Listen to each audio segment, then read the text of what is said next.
Part 1, Yesterday's Quiet. The alarm clock screamed at 5 a.m. sharp, but Vera had already been awake for over an hour. She lay still, eyes tracing cracks in the ceiling, heart pounding like she was late for something, though she had nowhere to be. In the dim light of early morning, the room felt colder than usual. Or maybe that was just the anxiety pressing on her chest again. In the next room, she could hear the soft snoring of their son, Timmy, short for Timothy, a quiet, amber-eyed boy who still slept with a nightlight and a teddy bear missing one ear. He was only 7, yet he already understood that silence at dinner meant bills had come in. Vera turned her head slightly to glance at her husband, Igor. He lay beside her on the edge of the mattress, snoring softly, his back to her. In 6 months, he'd gone from ambitious small business owner to something half alive. After his logistics company went bankrupt, the calls started coming. Creditors, collection agencies, threats masked as friendly reminders. Then came the court letters. Then the foreclosure notice. Their apartment, once full of light and laughter, was now crowded with shadows. Igor had changed. He was no longer the man who surprised her with Sunday breakfasts or built blanket forts for Timmy. He left in the mornings with no explanation and came home tired, irritable, smelling faintly of smoke, though he claimed he'd quit. Vera never asked questions. She was too afraid of the answers. She sat up slowly and rubbed her temples. Her own job at the small bakery 3 blocks down barely paid enough for groceries, let alone utility bills or the growing mountain of debt. They were 3 months behind on rent. Last week, the landlord had banged on the door and handed her a final notice. Tears threatened, but she blinked them back. Not now. Not today. In the kitchen, Vera boiled water and stirred instant oats into 2 mismatched bowls. She added a pinch of cinnamon, Timmy's favorite, then set 1 bowl aside to cool. A sharp knock broke the morning silence. 3 loud raps. She froze. Not again. She tiptoed to the door, heart racing, and peeked through the peephole. 2 men stood there. One wore a gray trench coat, the other a navy suit too tight for his frame. They had that look, stern, rehearsed, polite in a way that was meant to disarm. Collectors. She backed away. Her hands trembled as she reached for the old cell phone with the cracked screen. 2 missed calls from the same number. A voicemail she hadn't dared listen to. Suddenly, Timmy appeared behind her, rubbing his eyes. "Mom? Who's at the door?" She turned quickly, forcing a smile. "Just someone at the wrong address, sweetheart. Go sit down, I made oatmeal." "But, go," she said, sharper than she meant. He blinked, nodded, and padded toward the kitchen. Another knock, more insistent this time. Igor appeared, shirtless and dazed. "What is it?" "Collectors," she whispered. "Again." He cursed under his breath, pulled on a hoodie, and walked straight to the door. Vera grabbed his arm. "What are you doing?" "Handling it." "Igor, please, don't yell at them." Not in front of Timmy. But it was too late. He opened the door, and his voice filled the hallway. "What do you want now? I told you we don't have it yet." "We're trying." The man in the trench coat stepped forward calmly, holding a clipboard. "Mr. Kuznetsov, this is your 3rd warning. We have the court's authorization to seize property if payment isn't arranged by the end of the month." "What property?" "We've got nothing left." The man's eyes wandered into the apartment, toward the fridge, the cracked TV, the hand-me-down furniture. "You still have some assets. Don't make this harder than it has to be." Vera stepped between them. "Please, we have a child. Just give us more time." The man gave a small, rehearsed sigh. "We've already given more time than the contract required." He handed them a final notice, red ink, bold letters, signatures that looked like threats. Igor slammed the door in their faces. That night, after Timmy went to sleep and the apartment was finally quiet, Vera sat at the kitchen table staring at the paper. Igor sat across from her with a beer in his hand. "We're done," he said flatly. "They'll come with movers and throw us out." "There has to be a way," she whispered. "A loan, a second job, something." He laughed bitterly. "A second job? Vera, I've been looking for months. You think anyone wants to hire a failed businessman with a debt trail? She didn't reply. Instead, she looked down at the notice. Her eyes caught something in the fine print. A name. A lawyer she hadn't seen before. Curious, she picked up her phone and typed in the number. No results. Then she searched the name. Her breath caught. The lawyer was from the estate division of a law firm. The letter wasn't just a final notice. There was an addendum. A name she hadn't heard in years. Elena Sergeyevna Martovskaya. Her grandmother. Dead for over a decade. What the hell? She murmured. Igor looked up. What? She handed him the paper. This isn't just a notice. It says I've been listed as an heir. To a house. Part 2. The Will and the Way. The following morning, Vera stood alone outside the law office. The building was old, made of stone and glass, with a bronze plaque that read, Kozlov and Partners, Estate and Property Law. She'd barely slept. The thought that her late grandmother, a woman who hadn't spoken to the family in over 15 years, had left her something felt too strange to trust. And yet, that letter didn't lie. Igor hadn't come with her. He'd mumbled something about looking for work again and left before sunrise. She didn't push it. Lately, she was afraid that if she pushed too hard, he might not come back. Inside, the office smelled of expensive coffee and old paper. A young receptionist greeted her with a mechanical smile and led her into a room filled with leather furniture and too many clocks. There, a man in a burgundy tie sat behind a desk made of dark wood. His nameplate read, Sergey M. Kravtsov, Estate Specialist. Ms. Kuznetsova, he said, rising to shake her hand. I appreciate your coming on short notice. She sat across from him, nervously clutching her purse. You said something about an inheritance? Yes, he said, flipping through a thick file. You're the legal granddaughter of Elena Sergeyevna Martovskaya. She passed away 8 months ago. Her will went into probate, but as of last week, all formalities were completed. You are her sole heir. Vera blinked. But we weren't close. I didn't even know she was alive. Sergey gave a small smile. She had her reasons. According to the letter she left with the will, she followed your life from a distance. She knew about your hardships. That sent a strange chill down Vera's spine. Someone had been watching her life unravel, and never reached out. What exactly did she leave me? She asked. A property. A countryside home not far from Pskov. 2 stories, modest size, and a small savings account tied to the estate. It's not a fortune, but the property is fully paid and legally clean. No debts, no liens. We have the keys and all necessary paperwork ready. Vera stared at him. Wait, you mean we have a house? A real house? He nodded. Yours. You can move in as soon as you like. That night, Vera sat in the living room with the key in her hand. It was small, copper, and surprisingly heavy. Timmy sat cross-legged on the rug, watching cartoons with the volume low. Igor came in, exhausted and pale. I talked to a guy, he said, collapsing onto the couch. I might have something at a warehouse. Night shifts. She nodded distantly. Igor, we got the house. He looked up. What? She handed him the letter from the lawyer. It's ours. No debt. No rent. Just a house. From my grandmother. He stared at it for a long time, then whispered, Is this real? She nodded. I think we should go. Start over. Pack up, leave all this behind. They can't repossess what doesn't have a mortgage. Igor didn't answer for a long time. Then he stood up slowly and said, We can't run forever, Vera. We're not running. We're surviving. For Timmy. He looked at their son, who had now fallen asleep on the rug, and something softened in his face. All right, he said. We go.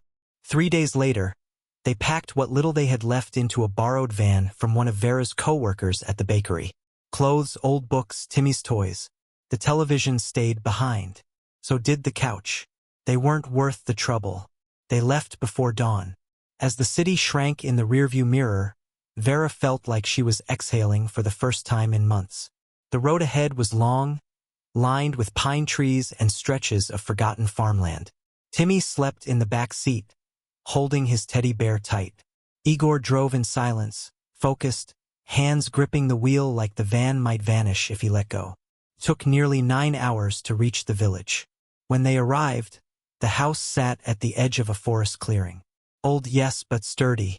2 floors, a wraparound porch. Vines had started to creep along the wooden siding. A rusted mailbox bore the initials M.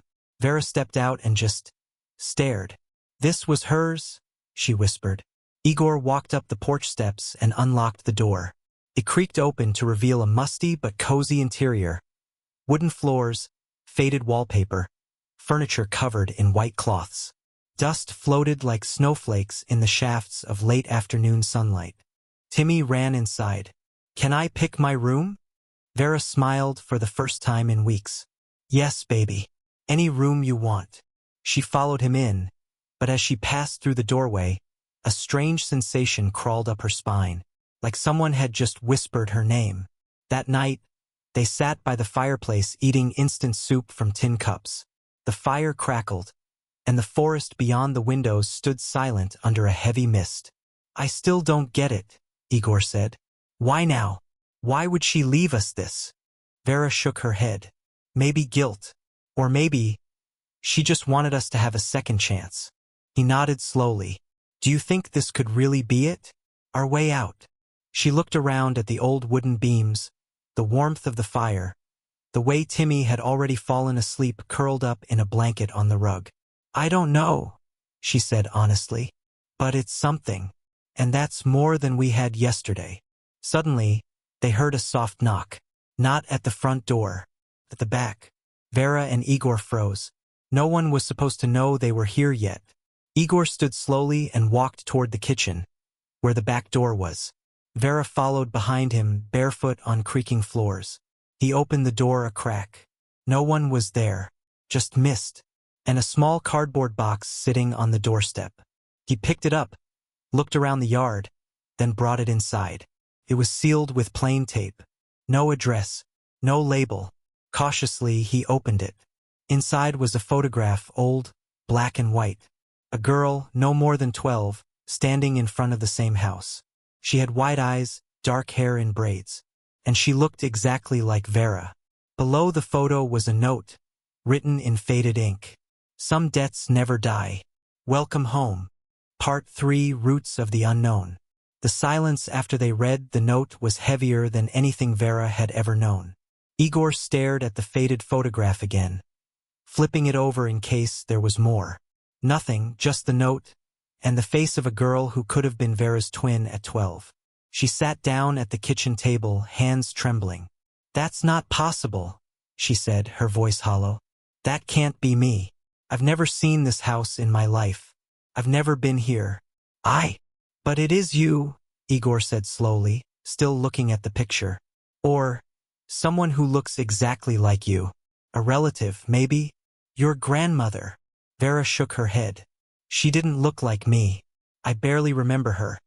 But this girl is me." Igor glanced at the box again. "Maybe someone's messing with us. Maybe they saw the name on the mailbox and just wanted to scare us. How would anyone even know we were coming here? We left without telling anyone." They both sat in silence as the fire slowly dimmed, casting long, flickering shadows across the floor. And outside, the fog thickened. The next morning, Vera didn't sleep in. She dressed early and stepped outside while Igor and Timmy were still asleep. The house was surrounded by damp forest, birds chirping distantly, and the lingering smell of pine and old smoke in the air. The neighbors, if there were any, had yet to appear. The nearest building was a ruined barn half a kilometer down the path. No vehicles, no people, just stillness. She walked around to the back door, where the box had been left. The ground was soft with dew, and her sneakers sank slightly into the earth. But something caught her eye. Footprints. Someone had come through the woods. Heavy, boot-like impressions. Not old. Recent. She followed them a few steps until they disappeared into a patch of overgrown grass. A cold wind rushed through the trees. She turned back toward the house and saw it again. That faint shimmer in the upstairs window, like someone watching. But when she went up to check, the room was empty. Later that day, she sat on the floor of what had once been a study, sorting through boxes her grandmother had left behind. Old letters, journals, photographs. She found more photos of the girl, sometimes alone, sometimes standing beside a tall, unsmiling man in a black coat. She flipped through a dusty leather-bound journal. Her Russian was rusty, but she could still make out the handwriting. The child is mine in name, but not in blood. She sees things that aren't there. I told her not to go near the cellar, but I think she already has. I should never have taken her from that place. It follows her. Vera froze. The date was 1993, the year she was born. She ran her fingers over the ink. The handwriting had grown more erratic with each entry. The final page simply read, "Do not open the cellar, no matter what." That night, while Igor put Timmy to bed, Vera walked through the house alone, listening. The boards creaked beneath her feet, but something felt off. The same strange sense that someone had been here before them. Not recently, but always, like the walls remembered more than they let on. She wandered into the hallway behind the kitchen and stopped. There was a door she hadn't noticed before. A thin, narrow one, almost hidden behind an old bookshelf. She pulled the shelf aside and tried the handle. Locked. She checked the key ring Sergei had given her. One key fit. Clicked open with a reluctant groan. Behind the door, stairs. Narrow, wooden, descending into darkness. The cellar. She remembered the journal. Do not open the cellar. But her fingers were already on the railing, descending. The air grew colder with each step. Damp. The smell of wet earth and iron. She pulled out her phone for a flashlight.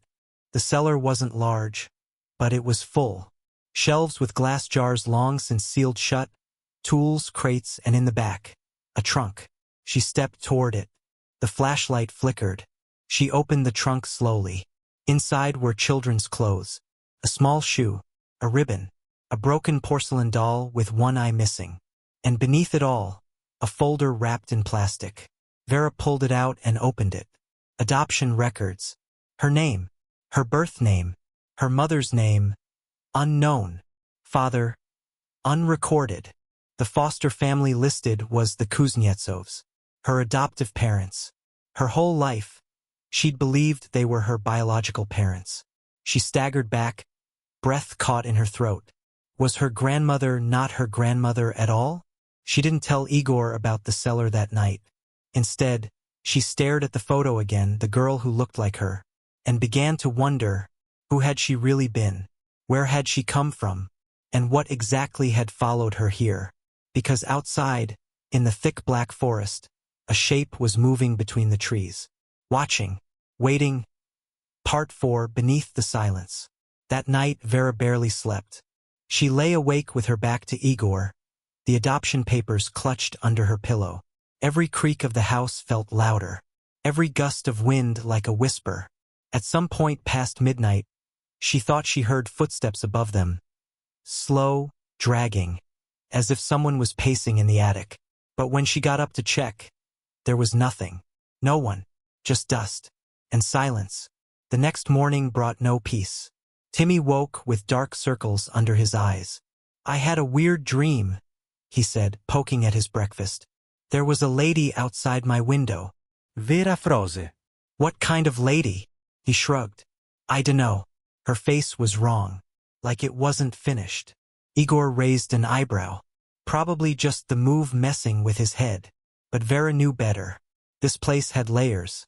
Secrets buried beneath more than just floorboards. After breakfast, she slipped away to the village records office. It was a tiny building tucked between an abandoned post office and a shuttered bakery. Inside, an old man named Pavel sat behind the desk reading a Soviet-era newspaper. She explained she was trying to learn more about her grandmother, Elena Sergeyevna Martovskaya. He frowned when he heard the name. That house, he said, lighting a cigarette with shaking hands, should have been torn down years ago. Vera leaned forward. Why? People disappeared there. A girl once, maybe 12 or 13, just gone. Elena told the police she ran away, but He trailed off, exhaling smoke. There were rumors that she practiced things. Occult things. Vera's skin crawled. What kind of things? She was into books she shouldn't have had. Visitors at night. Sometimes you'd hear singing. In Latin or something older. No one stayed in that house more than a week. Until she locked herself inside. No one saw her again until they found her body on the porch. Sitting like she was waiting for someone. Vera shivered. Back home. She sat outside on the porch with Timmy, while Igor chopped wood nearby. "Mom," Timmy whispered. "The cellar scares me." Her breath caught. "You've been down there?" He nodded slowly. "Just once. I heard someone calling me. Like you. But not you." She hugged him tightly. "Promise me," she said. "If you ever hear that again, you run. You tell me. You don't answer and you don't follow." He nodded against her chest. She didn't ask how he'd unlocked the door. That evening, Vera finally told Igor everything. The journal. The adoption. The files. The girl who looked like her. At first, he didn't believe her. Then he got angry. Not at her, but at everything. "Why didn't your parents ever tell you?"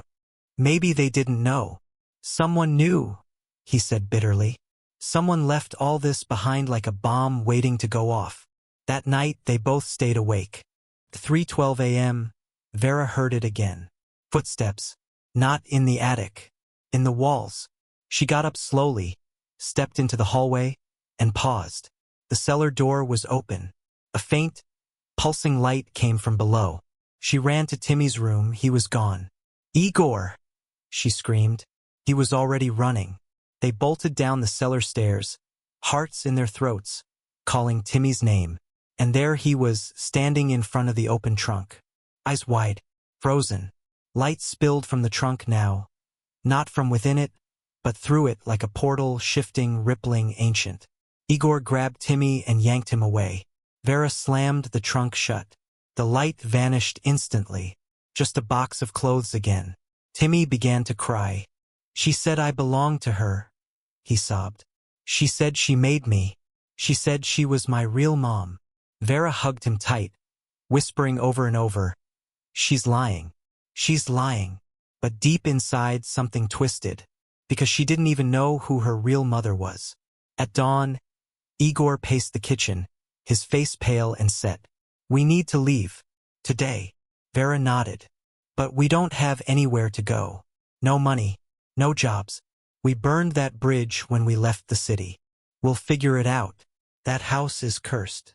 She hesitated, then said quietly, "What if we make it give up its secrets before we leave, find out the truth? About me. About why Timmy's being pulled into it." He looked at her like she was crazy. "You want to stay longer? I want to end it." He stared at her for a long time, then nodded once. "Then we do it together." That afternoon, Vera dug through the attic. Behind a false panel, she found something. A chest full of ritual books.